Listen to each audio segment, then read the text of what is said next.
नमस्कार दोस्तों, आपका स्वागत है। टॉपिक है संसद यानी कि पार्लियामेंट। तो आज की इस वीडियो में हम संसद से रिलेटेड जितने भी इम्पोर्टेंट क्वेश्चन हैं उन्हें कवर करेंगे। उसके बाद हम राज्यसभा को डिटेल में पढ़ेंगे, राज्यसभा के सभापति, उपसभापति, इसके बारे में भी पढ़ेंगे। उसके बाद लोकसभा के बारे में डिटेल में पढ़ेंगे, लोकसभा के अध्यक्ष, उपाध्यक्ष, इनके बारे में भी पढ़ेंगे। और इससे नेक्स्ट वीडियो में मैं राष्ट्रपति के बारे में बताऊंगा। तो आज की इस वीडियो में हम सिर्फ संसद, राज्यसभा और लोकसभा को कवर करेंगे और नेक्स्ट वीडियो में हम राष्ट्रपति के बारे में पढ़ेंगे। तो चलिए बिना देरी किए हुए वीडियो की शुरुआत करते हैं। और अब हम समझते हैं संसद के बारे में। तो संसद के 3 महत्वपूर्ण अंग हैं। पहला राज्यसभा, दूसरा लोकसभा और तीसरा राष्ट्रपति। राष्ट्रपति भी संसद के महत्वपूर्ण अंग हैं, क्योंकि बिना राष्ट्रपति के हस्ताक्षर किए कोई भी बिल कानून नहीं बनता जब तक उस पर राष्ट्रपति के हस्ताक्षर न हो जाएं। इसीलिए संसद के तीनों महत्वपूर्ण अंग हैं, राज्यसभा, लोकसभा और राष्ट्रपति। तो संसद का वर्णन हमारे संविधान के अनुच्छेद 79 में है। तो जितने भी संविधान के महत्वपूर्ण अनुच्छेद हैं, इस पर मैंने वीडियो बना रखी है। अगर आपने वो वीडियो नहीं देखी तो ऊपर मैं आई बटन पर उस वीडियो का लिंक दे दूंगा, उसे जरूर देख लेना। और आप लोगों का रिस्पॉन्स उस वीडियो पर बहुत अच्छा रहा है, इसके लिए धन्यवाद। तो हम देखते हैं संसद का जो वर्णन है ये अनुच्छेद 79 में है। तो संसद का जो महत्वपूर्ण अंग है राज्यसभा, इसका वर्णन अनुच्छेद 80 में है और लोकसभा अनुच्छेद 81 में है। उसके बाद आप ये जो नीचे देख रहे हैं इमेज, ये संसद भवन की है। ये संसद भवन के ऊपर की इमेज है। तो ये जो पूरी बिल्डिंग है इसी को हम संसद भवन कहते हैं। तो संसद है, जो पूरी बिल्डिंग है इसी को संसद भवन कहते हैं। और इसी में ये है लोकसभा और इधर ये जो देख रहे हैं ये है राज्यसभा। और ये वाला एरिया है, ये लाइब्रेरी है संसद भवन के अंदर। और बीच में जो आप ये देख रहे हैं ये है सेंट्रल हॉल। तो ये जो आप देख रहे हैं ये पूरी बिल्डिंग है और इसी के अंदर है लोकसभा, इसी के अंदर है राज्यसभा और बीच में है सेंट्रल हॉल। तो जो संविधान के जो हमारा संविधान का निर्माण हुआ, जो संविधान सभा की बैठक हुई थी वो कहाँ पर हुई थी? तो इसी सेंट्रल हॉल में हुई थी। और सेंट्रल हॉल में ही जैसे किसी विदेशों के प्रतिनिधि आते हैं, मतलब मान लीजिए अमेरिका के राष्ट्रपति आए, उन्हें हमारे संसद भवन में भाषण देना है, तो भाषण कहाँ देंगे? ना तो वो लोकसभा में भाषण देंगे, ना राज्यसभा में भाषण देंगे, वो भाषण देंगे सेंट्रल हॉल में। तो आपको मैंने पूरा स्ट्रक्चर बता दिया कि ये पूरी बिल्डिंग को संसद भवन कहते हैं और इसी में है लोकसभा, राज्यसभा और सेंट्रल हॉल और ये है लाइब्रेरी। तो अब हम संसद के बारे में पढ़ते हैं डिटेल में। तो संसद को ही पार्लियामेंट कहते हैं इंग्लिश में और इसका उल्लेख अनुच्छेद 79 में है, जैसा कि मैंने आपको बताया। तो पार्लियामेंट जो शब्द है ये फ्रेंच भाषा से लिया गया है। कई बार पूछा गया है कि जो पार्लियामेंट शब्द है कहाँ से लिया गया है, किस भाषा से लिया गया है? तो ये फ्रेंच भाषा से लिया गया है। और संसद की जननी ब्रिटेन को कहते हैं। ब्रिटेन से ही हमने संसदीय प्रणाली ली है और इसी को संसद की जननी कहते हैं। और संसद के कितने अंग होते हैं, यानी कि कितने पार्ट्स होते हैं? तो इसके 3 भाग होते हैं, मैंने आपको बताया, एक राज्यसभा, लोकसभा और राष्ट्रपति।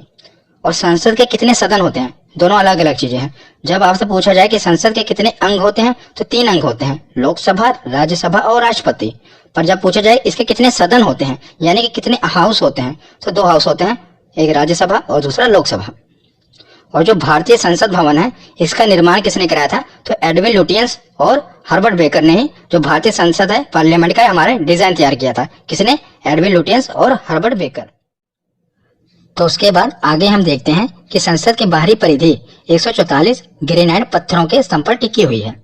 तो जो आप ये इमेज में देख रहे हैं ये हमारा संसद भवन और इसकी जो बाहरी परिधि में स्तंभ है ये कितने हैं टोटल? तो 144 स्तंभ है। तो जब एग्जाम में पूछा जाए कि संसद भवन की बाहरी परिधि कितने स्तंभों पर टिकी हुई है तो टोटल कितने हैं? 144 ग्रेनाइट पत्थरों के स्तंभ पर टिकी हुई है। उसके बाद नेक्स्ट है कि भारतीय संसद में भाषण देने वाले अमेरिकी राष्ट्रपति। कई बार एग्जाम में पूछा गया है कि कौन से अमेरिका के राष्ट्रपति हैं जिन्होंने भारत के संसद भवन में भाषण दिया। तो टोटल ये 4 हैं, आपको चारों याद रखने हैं। तो सबसे पहले हैं D.D. आइजनहोवर। ये 1959 में इन्होंने भारत का दौरा किया और भारतीय संसद भवन में भाषण दिया। तो भारतीय संसद भवन में इन्होंने भाषण कहाँ दिया बताइए, लोकसभा में या राज्यसभा में? तो मैंने जैसे कि वीडियो की शुरुआत में ही बताया था कि कोई भी विदेशी प्रतिनिधि हो आए, जब वो भारत में भारतीय संसद भवन में भाषण देता है तो कहाँ पर देता है? सेंट्रल हॉल में देता है, ना कि लोकसभा और राज्यसभा में। तो सबसे पहले कौन आए थे? D.D. आइजनहोवर और ये कब आए थे? 1959 में। उसके बाद दूसरा दौरा जिमी कार्टर ने किया 1978 में और 1978 में इन्होंने भी भारतीय संसद भवन में भाषण दिया। उसके बाद नेक्स्ट है बिल क्लिंटन। ये आए थे 2000 में। 2000 में इन्होंने भारत का दौरा किया और भारतीय संसद भवन में भाषण दिया। और नेक्स्ट है बराक ओबामा। ये सन 2010 में जब आए थे, मतलब मनमोहन सिंह के समय, तो इन्होंने भारतीय संसद भवन में भाषण दिया था। तो आपको ये चारों याद रखने हैं। पहले हैं D.D. आइजनहोवर, दूसरे हैं जिमी कार्टर और तीसरे हैं बिल क्लिंटन और चौथे बराक ओबामा। तो उसके बाद नेक्स्ट हम देखते हैं संसद के सत्र। तो संसद के सत्र टोटल कितने होते हैं? तो साल भर में संसद के 3 सत्र होते हैं। पहला बजट सत्र, दूसरा मानसून सत्र और तीसरा शीतकालीन सत्र। तो जो बजट सत्र होता है ये कब होता है? तो ये फरवरी से लेकर मई तक होता है। इसे बजट सत्र क्यों कहते हैं? क्योंकि इसी सत्र में भारत का बजट पेश किया जाता है, इसीलिए इसे बजट सत्र कहते हैं। दूसरा होता है मानसून सत्र, ये होता है जुलाई से लेकर सितंबर तक। और तीसरा होता है शीतकालीन सत्र, ये होता है नवंबर से लेकर दिसंबर तक। और जब पूछा जाए कि सबसे बड़ा सत्र कौन सा होता है, तो बजट सत्र, इसका समयकाल ज्यादा है, फरवरी से लेकर मई तक। और सबसे छोटा सत्र कौन सा होता है? तो ये शीतकालीन सत्र, नवंबर से दिसंबर तक। ये तीनों याद रखिएगा। तो संसद भवन के बारे में बस हमें उतना ही पढ़ना था। अब हम पढ़ते हैं लोकसभा और राज्यसभा के बारे में। तो लोकसभा और राज्यसभा के कुछ अन्य नाम भी हैं जो सीधा वन लाइनर क्वेश्चन पूछ लिए जाते हैं कि बताइए निम्न सदन किसे कहते हैं, उच्च सदन किसे कहते हैं। तो मैंने एक ही स्लाइड में सभी को कवर कर दिया। इस तरफ जितने भी हैं ये सभी लोकसभा के अन्य नाम हैं और इस तरफ राज्यसभा के। तो निम्न सदन किसे कहते हैं? तो लोकसभा को निम्न सदन कहते हैं और उच्च सदन राज्यसभा को कहते हैं। क्योंकि लोकसभा को भंग किया जा सकता है पर राज्यसभा को कभी भंग नहीं किया जा सकता, इसीलिए इसे उच्च सदन कहते हैं।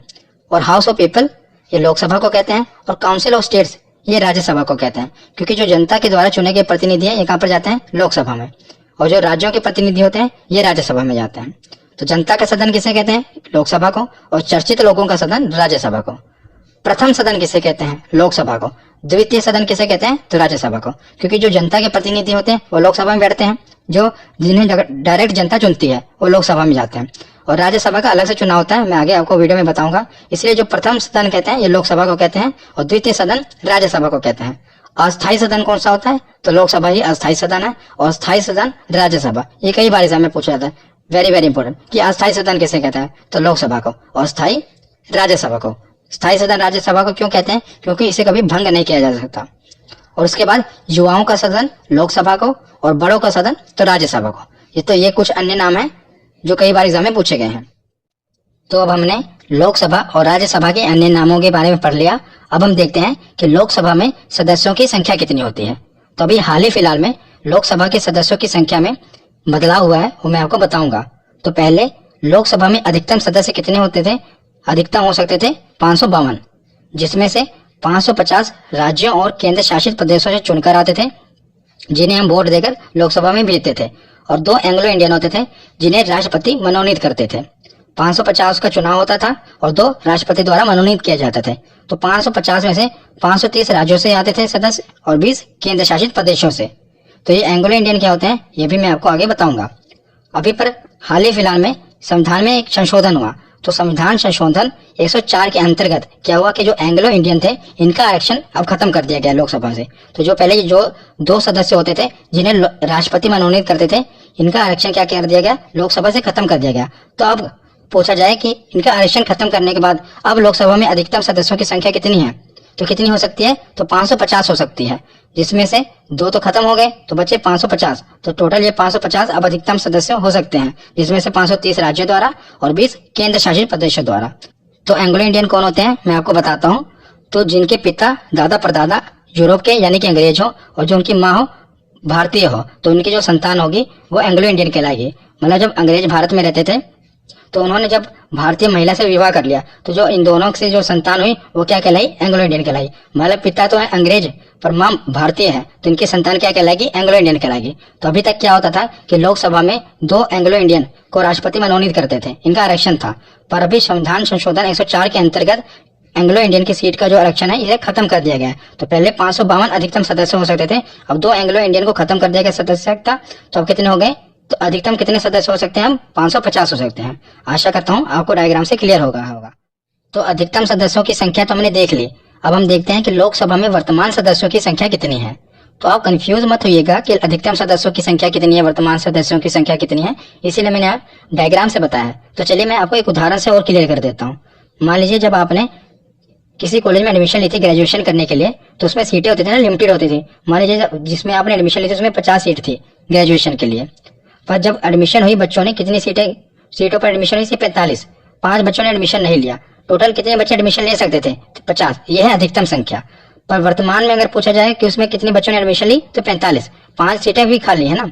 उसी प्रकार लोकसभा में अगर बात की जाए अधिकतम सदस्यों की संख्या, तो पहले 552 थी पर अब कितनी है? 550। पर अगर पूछी जाए कि वर्तमान में कितनी है, अधिकतम कितनी हो सकती है, वो तो 550 है, पर वर्तमान में बात की जाए तो 543 है। 545 पहले हुआ करती थी, पर 2 एंग्लो इंडियन का इलेक्शन खत्म कर दिया गया। तब कितने सदस्यों की संख्या है? तो 543। और 543 में से 530 राज्यों में से है और 13 केंद्र शासित प्रदेशों में से। पर कहानी यहीं पर खत्म नहीं होती। जैसा कि आपको पता है कि अनुच्छेद 370 को खत्म कर दिया गया, तो पहले जो इलेक्शन खत्म कर दिया गया, तब कितने सदस्यों की संख्या है? तो 543। और 543 में से 530 राज्यों में से है और 13 केंद्र शासित प्रदेशों में से। पर कहानी यहीं पर खत्म नहीं होती। जैसा कि आपको पता है कि अनुच्छेद 370 को खत्म कर दिया गया, तो पहले जो जम्मू कश्मीर होता था ये एक पूरा राज्य होता था ना, लेकिन अब इसे क्या किया गया? 2 केंद्र शासित प्रदेशों में बांट दिया गया। एक तो जम्मू कश्मीर और दूसरा लद्दाख। तो इसमें पहले टोटल 6 लोकसभा की सीटें होती थी जब ये राज्य था, लेकिन जब से ये केंद्र शासित प्रदेश बना है तो क्या हुआ? अब इसे डिवाइड कर दिया गया। 5 जो सीटें हैं लोकसभा की, ये जम्मू कश्मीर प्रदेश के पास है और एक लद्दाख के। तो अभी ये घोषित है, याद रखिएगा, जब से ये केंद्र शासित प्रदेश बना है अभी चुनाव नहीं हुआ। जब 2019 में चुनाव हुआ था तो ये राज्य था। तो अभी वर्तमान में बात की जाए तो 530 जो है राज्यों से हैं और 13 केंद्र शासित प्रदेशों से। पर आगे जब चुनाव होगा तो इसमें अपडेशन हो जाएगी। क्या होगा कि जो 6 ये सीटें हैं राज्यों में से कम हो जाएंगी, क्योंकि ये तो केंद्र शासित प्रदेश बन गया, और ये ऐड कहाँ पर हो जाएंगी? केंद्र शासित प्रदेशों में से। तो आगे क्या होगा कि जब आगे पूछा जाए कि जब इस मतलब अभी अपडेट नहीं हुआ है, अभी तो कितना है, अभी पूछा जाए कि वर्तमान में सदस्यों की संख्या तो 530 ही है और राज्यों से और केंद्र शासित प्रदेशों से। लेकिन जब इसमें चुनाव हो जाएगा तो राज्यों में कितनी हो जाएगी? 524, क्योंकि 6 लेस हो जाएगी और ये 6 इसमें केंद्र शासित प्रदेश में ऐड हो जाएगी। तो केंद्र शासित प्रदेशों में से कितनी हो जाएगी? तो 19 हो जाएगी। आशा करता हूँ आपको पूरा डायग्राम से क्लियर हो गया होगा। तो वर्तमान के सदस्यों की संख्या और अधिकतम सदस्यों की संख्या आपको पूरा याद हो गया होगा। उसके बाद हमने पूरा लोकसभा के बारे में देख लिया और राज्यसभा में भी सदस्यों की संख्या देख लेते हैं। इसमें कंफ्यूजन है, ये तो आपको आराम से क्लियर हो जाएगा। तो राज्यसभा में अधिकतम सदस्यों की संख्या कितनी हो सकती है? तो 250। तो 250 में से 200 जो 38 है ये राज्यों और केंद्र शासित प्रदेशों से हैं, और 12 को क्या होता है कि 12 जो सदस्य हैं इन्हें राष्ट्रपति द्वारा मनोनीत किया जाता है। 238 तो राज्यों और केंद्र शासित प्रदेशों का प्रतिनिधित्व करते हैं और 12 जो है ये राष्ट्रपति द्वारा मनोनीत किया जाता है। तो किन्हें राष्ट्रपति द्वारा मनोनीत किया जाता है? तो इसके बारे में लिखा गया है कि जो कला, विज्ञान, साहित्य और समाज सेवा के फील्ड से हैं उन्हें राष्ट्रपति द्वारा मनोनीत किया जाता है। यानी कि आर्ट्स, साइंस, लिटरेचर और सोशल सर्विस से रिलेटेड हो उन्हें ही राष्ट्रपति द्वारा मनोनीत किया जाता है। तो कितने सदस्यों को? 12। ये है अधिकतम। लेकिन अभी बात की जाए तो वर्तमान में, तो वर्तमान में राज्यसभा के सदस्यों की संख्या कितनी है? तो 245, जिसमें से 12 सदस्यों को राष्ट्रपति द्वारा मनोनीत किया जाता है। तो 245 में प्लस हुए 12 तो बचे कितने? 233, और 233 को राज्य और केंद्र शासित प्रदेशों से चुना जाता है। तो आशा करता हूँ ये भी आपको क्लियर होगा।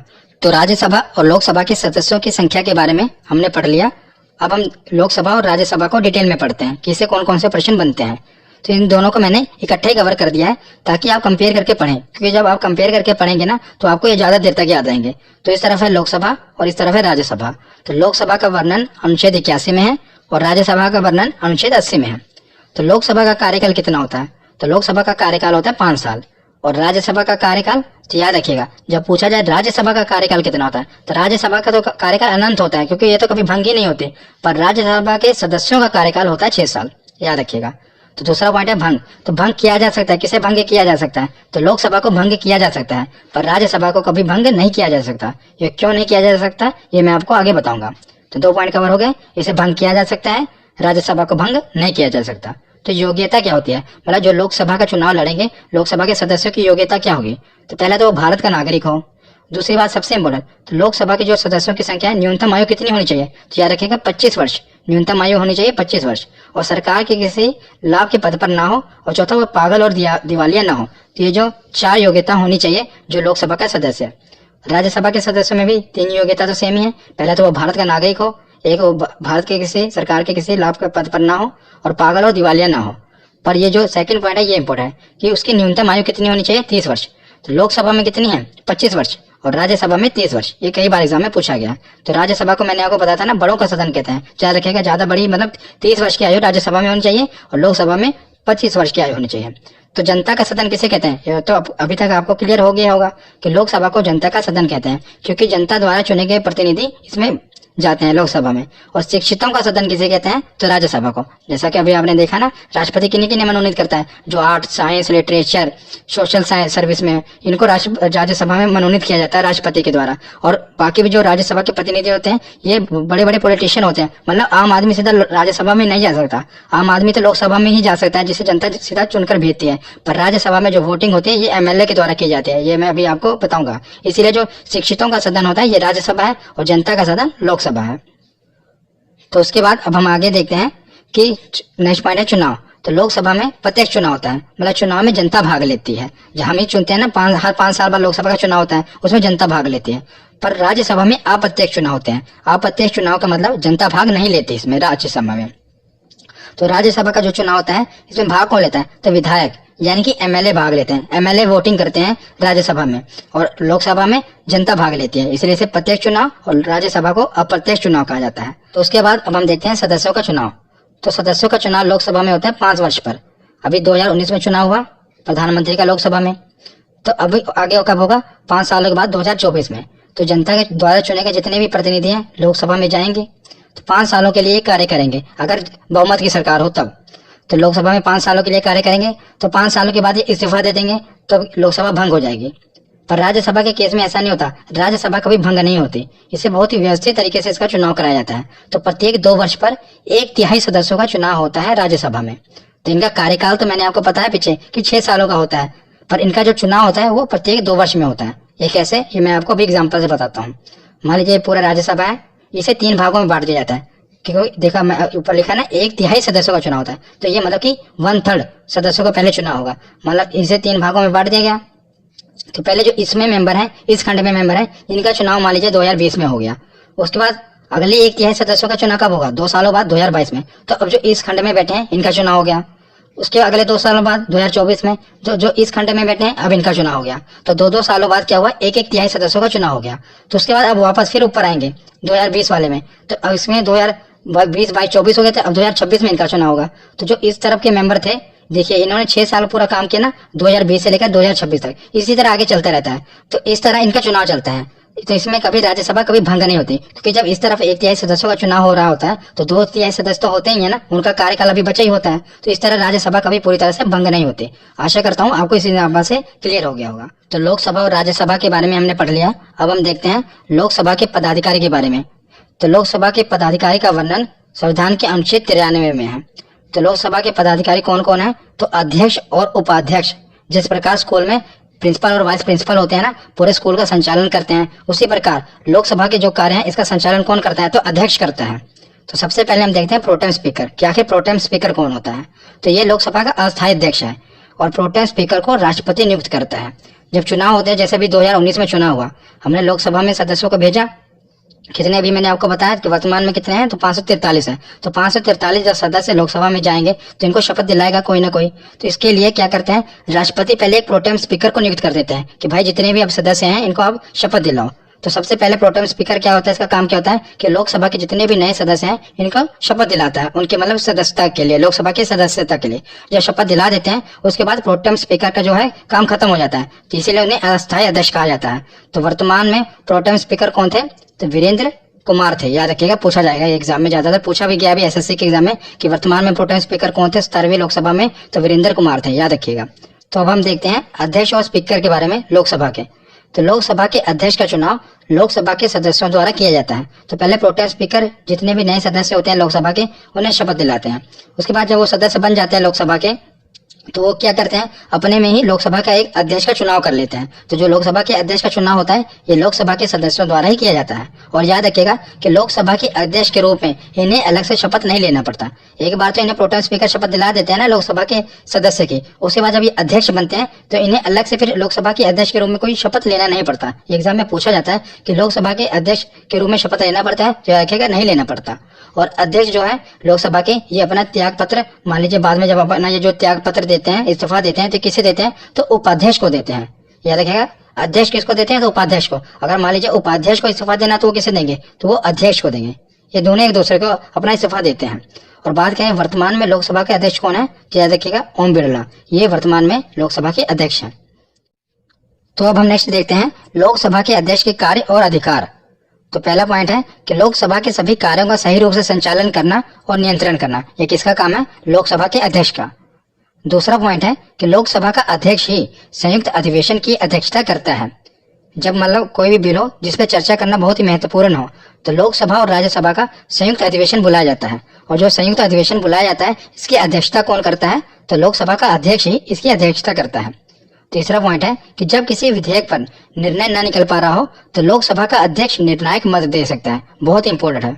मान लीजिए लोकसभा में कोई बिल आया जिस पर वोटिंग चल रही हो और 50% वोटिंग उसके फेवर में हो और 50% वोटिंग उसके फेवर में ना हो, तो अब निर्णायक मत कौन दे सकता है? तो लोकसभा का अध्यक्ष निर्णायक मत दे सकता है। मान लीजिए उसने अपने वोटिंग जो है लोकसभा के अध्यक्ष ने फेवर में दे दी तो ये बिल पास हो जाएगा। अगर फेवर में उन्होंने वोटिंग नहीं दी तो ये बिल पास नहीं होगा। तो निर्णायक मत कौन दे सकता है? तो लोकसभा का अध्यक्ष दे सकता है, जब मान लीजिए बिल 50-50 वाले पोजीशन में आ जाए तब।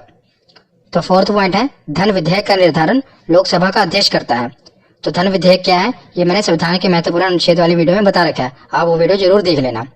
नेक्स्ट पॉइंट है कि अगर लोकसभा का कोई अध्यक्ष 60 दिनों तक बिना अनुमति लिए संसद के अधिवेशन से अनुपस्थित रहता है तो उसकी सदस्यता को समाप्त किया जा सकता है। तो लोकसभा का अध्यक्ष जो है उसकी सदस्यता को समाप्त कर सकता है, मतलब सदन उसकी अध्यक्षता को समाप्त कर सकता है कि कोई भी मान लीजिए जो सदस्य है लोकसभा का वो 60 दिनों तक बिना अनुमति लिए संसद का अधिवेशन है उसमें अनुपस्थित रहता है। अगर अनुमति ले ली फिर तो कोई बात नहीं है, अगर अनुमति नहीं ली, अगर लगातार 60 दिनों तक अधिवेशन में भाग नहीं लिया तो उसकी सदस्यता को खत्म किया जा सकता है। ये भी लोकसभा के अध्यक्ष में पावर है, ठीक है, याद रखिएगा। उसके बाद ये दो काफी इंपोर्टेंट है, काफी बार एग्जाम में पूछे गए हैं कि पहले लोकसभा के अध्यक्ष कौन थे? तो गणेश वासुदेव मावलंकर ये पहले लोकसभा के अध्यक्ष थे। और पहली महिला अध्यक्ष कौन थी? तो मीरा कुमार, कुमारी नहीं है, याद रखिएगा कुमार है, मीरा कुमार ये पहली महिला अध्यक्ष थी लोकसभा की। तो लोकसभा के पदाधिकारी के बाद अब हम देखते हैं राज्यसभा के पदाधिकारी के बारे में। तो राज्यसभा का पदाधिकारी का वर्णन अनुच्छेद 89 में है। तो लोकसभा का पदाधिकारी कौन होते थे? अध्यक्ष और उपाध्यक्ष। और राज्यसभा के पदाधिकारी होते हैं सभापति और उपसभापति। तो अब हम देखते हैं सभापति के बारे में। तो भारत का उपराष्ट्रपति ही राज्यसभा का सभापति होगा। माफ कीजिएगा, मैंने यहाँ पर गलती से राष्ट्रपति लिख उठा, पर यहाँ पर उपराष्ट्रपति आएगा। भारत का उपराष्ट्रपति ही राज्यसभा का सभापति होगा। और सभापति संसद का सदस्य नहीं होता, ये बहुत इंपॉर्टेंट है। जब हमने लोकसभा में अध्यक्ष के बारे में पढ़ा तो वो संसद का सदस्य होता है, मतलब उस समय लोकसभा का अध्यक्ष होता है, पर जो सभापति होता है ये संसद का सदस्य नहीं होता, ये याद रखिएगा। और सभापति की अनुपस्थिति में उपसभापति उनका कार्य करेंगे। तो मान लीजिए सभापति नहीं है तो उनकी अनुपस्थिति में उपसभापति उनका कार्य करेंगे।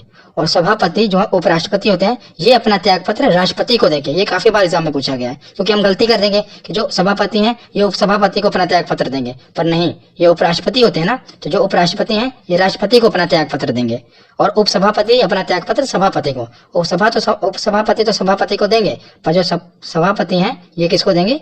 राष्ट्रपति को अपना त्याग पत्र देंगे, याद रखिएगा, काफी बार ये पूछा गया एग्जाम में।